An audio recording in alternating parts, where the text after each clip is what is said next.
Hello, welcome to another edition of Kingston in Depth.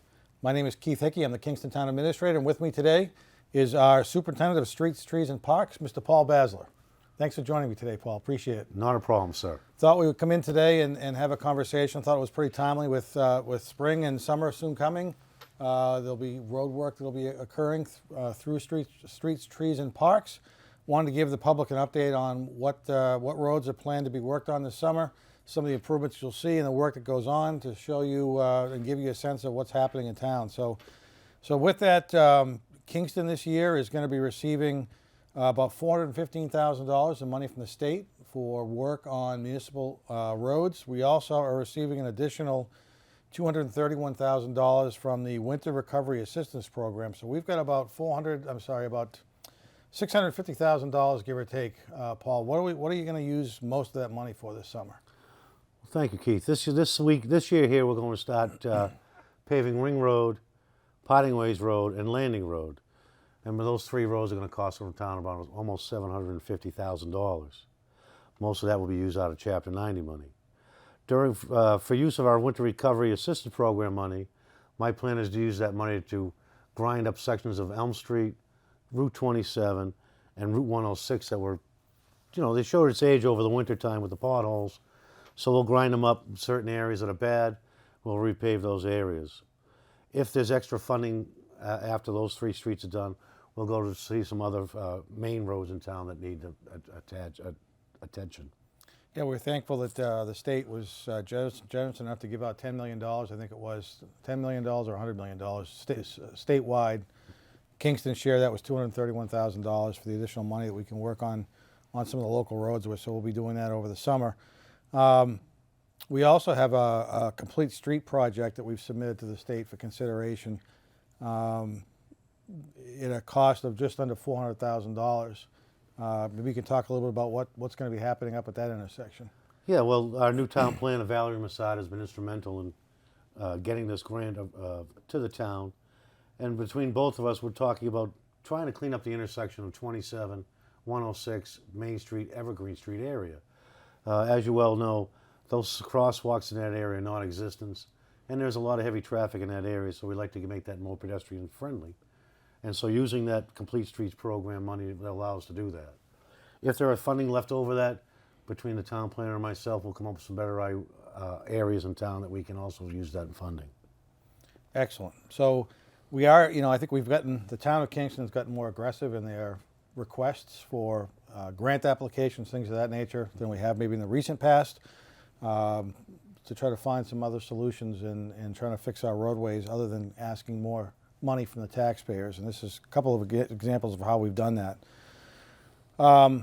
So Main Street, there's a lot of discussion, has been a lot of discussion on Main Street, the amount of traffic, the speed, the noise.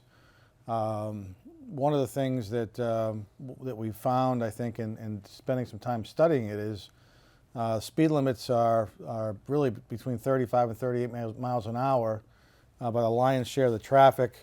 The police department has tried to minimize speeding and things of that nature. The truck traffic continues to increase because there's so much development going around nearby Kingston, not just in Kingston. It's a kind of a cut through. There was a request to put at least one additional street crossing on Main Street, and you've been able to find a location on Main Street that, while it may not be ideal, it's one of the only places that we can put a crosswalk at this point, because most of the sidewalks along Main Street don't allow for ADA compliance, and we can't put a sidewalk across that. You are correct. If it's not ADA compliant, the sidewalk will be out of conform with state DOT regulations. The street that we've chosen this year is Elm Street, where it intersects with Main Street. There's an old crosswalk there that was buried when we paved it over. We're able to put some painting markings on that location there to make it a lot more safer for the pedestrians to walk across that area. Another area I looked at this morning, possibility is Green Street and Main Street. There is a possibility of putting the crosswalk there. When we bring our painting contractor in this summer, we'll have them black out the stop and the stop bars in those two locations, because that's right where the crosswalk has to go. We'll move the stop back a little further. That way the pedestrians will be able to have a nice, decent crosswalk to get across those two locations. Any idea, Ty, I know you said this summer, any idea at all when people can expect to see that work happen? Well, and we got approved for the new budget at town meeting last month. Once July 1st comes, we'll put the call into our painting contractor, and depending on their workload and the ability to get the products they need to do the job, I'm hoping to have all these things completed prior to the opening of school in September. Excellent. Some of the other things that we have going on that we want to make sure people are aware of, we're implementing some Old Colony Planning Commission recommendations regarding crosswalks near Silver Lake High School to make that area a little bit safer as well for some of the pedestrians and some of the newer drivers that use that area. Maybe we can talk briefly about that. Yes, about 6 months ago, Old Colony Planning Council came to the town with some recommendations on trying to improve the safety over in that area of the town. Route 27 was reconfigured back in 2011, and at that time, everything was installed the way it was supposed to be designed. Their recommendation on Lake Street is to move that crosswalk a little closer to Route 27 section, put a larger stop sign there, and put hash marks across the crosswalks to illuminate it a little further so drivers have a better indication of there are crosswalks there. There was a vehicle accident there a couple of weeks ago, and the cause of that accident, because we saw the video, was the driver failed to stop at the stop sign. So by increasing the size of the stop sign, increasing the markings on the pavement for the crosswalks, it should make it a lot safer for the pedestrians in that area of our town. One more item I think that just want to talk about briefly on, again, addressing some of the traffic issues and having some assets that allow the police department to better get a sense of the speed of some of the vehicles. The police department applied for a $10,000 grant recently and was awarded a $10,000 grant to have 2 speed radar signs, very similar to the one on Main Street now, installed. Those will be installed on Pembroke Street near the high school as well to try to track that. And a location on Howlands Lane has not been established yet, but between you and the police chief and other members of public safety in the town, they'll identify the best spot to put that Howlands Lane speed sign out there as well. So we are trying to, again, use grant opportunities out there to try to address the speeders as best we can. The police department is trying to be as aggressive as they can be in traffic enforcement. We have heard the concerns of people. We are trying to resolve those to the best of our ability. Unfortunately, some of the improvements we'd like to make just take time and aren't being done as quickly as we'd like, but unfortunately, it's like I mentioned, it takes a little bit of time to get those things squared away, but we are trying to work on those as best we can.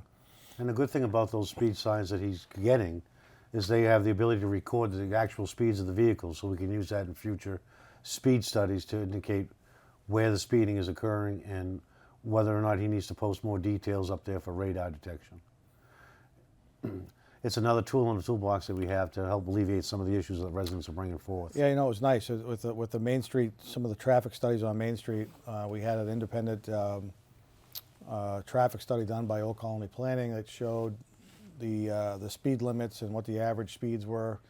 And we also used the information that we could download from the sign that was there as well, which correlated and confirmed that the Old Colony Planning Commission information was pretty accurate. So it does help us out in trying to deal with how we deal with traffic in town. So we are moving forward with some of those as well. One of the things that was approved, I think, last fall at town meeting, and we've been working behind the scenes to get this squared away. We're finally being recognized now in Kingston as a thickly settled community.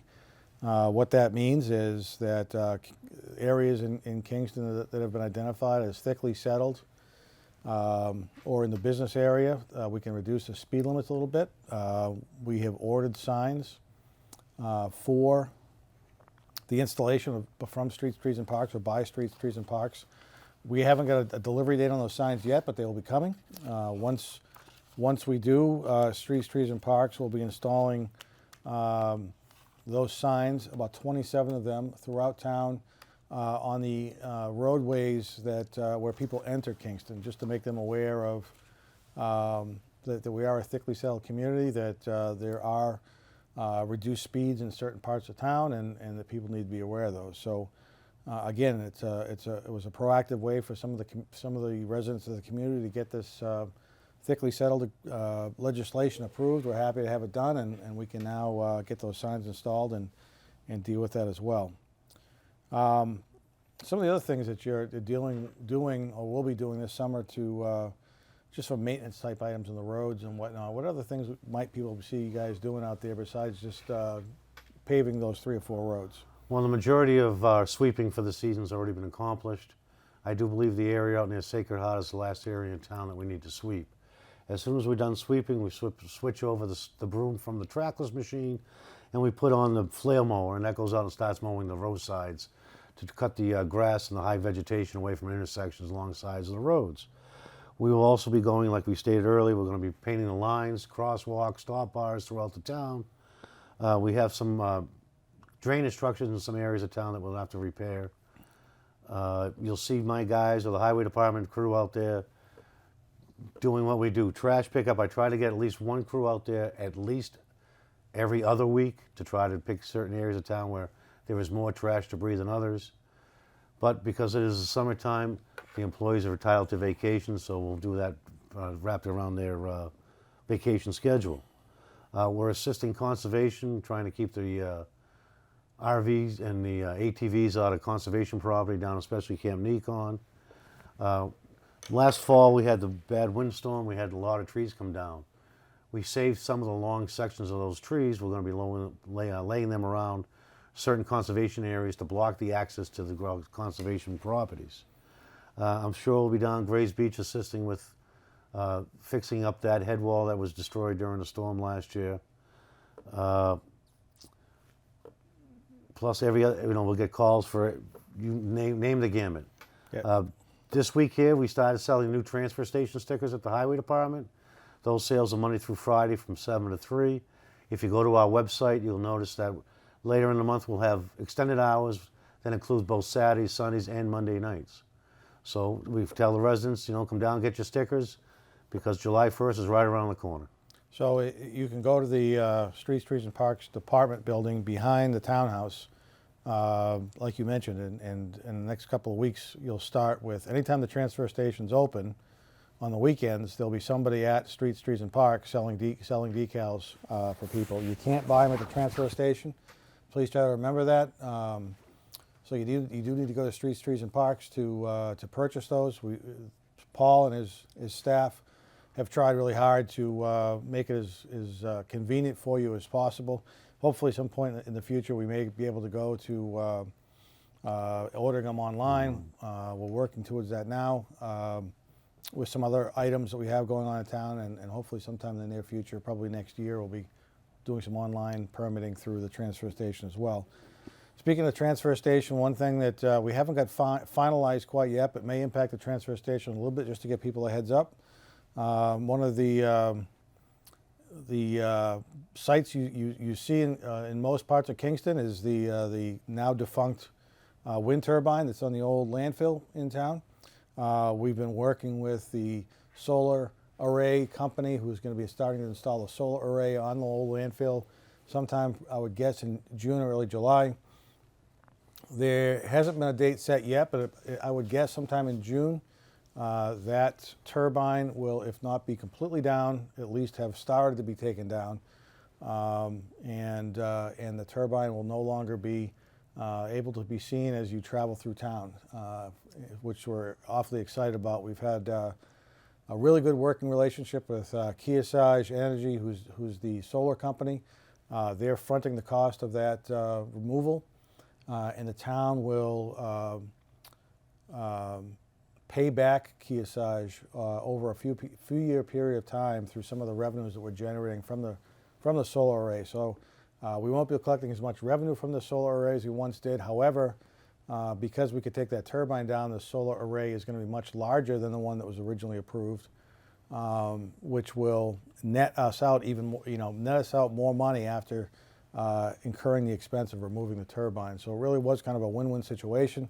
Hate the fact the town had to pay for the removal of that turbine, but unfortunately, the organization that we were working with years ago to get that installed really walked away from their responsibilities, and it's unfortunate, but be happy to get that down and out of town and better utilize that space for generating power throughout Kingston. So we're happy about that. Speaking with the contractor taking it down, he did state that they're going to take a couple of days to set up that crane again, and they'll be setting that up off the asphalt area of the transfer station. Once they start demolishing that turbine, the transfer station has to be closed down for the safety of residents. It's going to impact the transfer station and the dog park also. Once we know for a firm date when that is going to happen, we'll put it on the website. We'll put it on the boards we have at the transfer station and around town and notify the residents of that minor inconvenience. But like you did state, the will of the town is to have it removed. It's been up there a while. It's time to take it down. Yeah, we're excited about that. I know it's been something that's been a thorn on a lot of people's sides, so it'll be nice to get that done. You're also seeing Eversource laying gas pipe in parts of town, and they're cleaning that up and working as they can along that. So there's a lot of things happening in town. We're working with the state on some improvements over near the mall, on their road networks over near the Kingston Collection. So I think you'll be starting to see a lot of things happening in town as quickly as we can. And the last thing I guess I would say, unless you've got something to add, is we're working, Mr. Basler, myself, some other employees in town will be working and presenting to the Board of Selectmen a longer-term funding strategy for making a greater investment in our road networks, starting, I would suggest, a year or so from now. We'll either present that at a fall town meeting or a spring town meeting, no later than next spring, where we will map out the amount of money we're asking to fund, how we're going to fund those, and the roads that we're going to repair with those funds. So we certainly are aware that some of our roads are starting to show their age. We understand they need to be repaired, and frankly, spending $415,000 a year doesn't do it. So we need to be a little bit more aggressive, and we will continue to try to do that. So you'll start seeing that information coming forward later on this summer, and hopefully people will be supportive of what we're proposing, and any suggestions they have, we will be all ears. So anything else, Paul, you want to? Yeah, I'll expand on that. Kingston is a microcosm of our country, and if you watch the news on a regular basis, infrastructure seems to be the big issue, and it is. Everybody uses the infrastructure every day, and unfortunately for our town, with the budget I have for the highway department, I would love to give everybody new roads, but we fiscally can't do that. So hopefully we'll come through, talk about it over this course of the next few months and have a plan going for, like you stated, either the fall town meeting or the spring town meeting next year to come up with some kind of funding solutions to help, repave the roads. Most people realize that when you go into a community, the first thing you see is the roads, and if the roads are failing, it kind of shines a dim light on the town. I've been a resident of the town of Kingston for 52 years, so I love our town, and I like to have it shine more than it is, so hopefully we can work on that. Another thing I'd like to bring everybody's attention, at the last town meeting, the town agreed on giving us $400,000 for a cold storage building to replace the Maple Street Fire Station. Working with Mr. Hickey and myself, we're trying to locate an area behind the town highway barn that we can construct this storage building. So hopefully you'll be seeing that being moved forward pretty quickly. It is an exciting time in town. Fox 25 is coming to town in the end of July. That's a good thing for our town. Mm-hmm. Gas company, like you said, they're working on Summer Street. They've got most of the main ran, but now they have to do the hookups to the houses. So there's going to be probably another 6 to 8 weeks before they start doing that. It will be all wrapped up, I know this, before winter starts. So if we can just bear and have some patience. If you need to avoid the area, it'd be a lot easier to get around our town. That's probably the best thing to do. No question. And again, I think we're only as good as the people around us. If people have constructive thoughts on how to improve the town of Kingston, whether it be road networks or anything else, we're always willing to have a conversation.